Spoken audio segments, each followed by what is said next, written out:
যুক্তরাজ্যে বৈধ অভিবাসীদেরকে স্থায়ী হতে ২০ বছর পর্যন্ত অপেক্ষা করতে হতে পারে, যেটি বর্তমানে রয়েছে ৫ বছর কিংবা ১০ বছর। যুক্তরাজ্যের home secretary Shabana Mahmud ২০ November এই সংক্রান্ত একটি প্রস্তাবনা দিয়েছেন।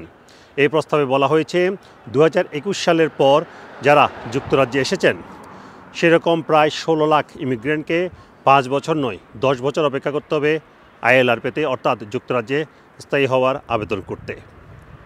পাশাপাশি তিনি বলেছেন, যেসব অভিবাসী যুক্তরাজ্যে বেনিফিট সুবিধা নিয়েছে ১২ মাসের কম, তাদেরকে ১৫ বছর অপেক্ষা করতে হবে যুক্তরাজ্যে স্থায়ী হওয়ার আবেদন করতে, এবং ২০ বছর অপেক্ষা করতে হবে যারা ১২ মাসের বেশি বেনিফিট নিয়েছেন।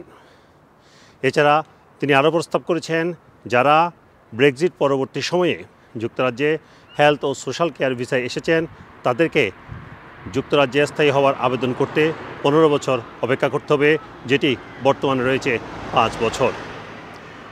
এসব প্রস্তাবনা পেশ করার পর হোম সেক্রেটারি শাবানা মাহমুদ বলেছেন, যুক্তরাজ্যে স্থায়ী হওয়া কোনো অধিকার নয়, এটি একটি বিশেষ অধিকার যেটি অর্জন করতে হবে।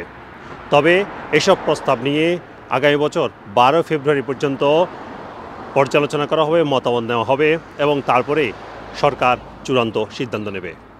Sarwar Hossain, RTV, London.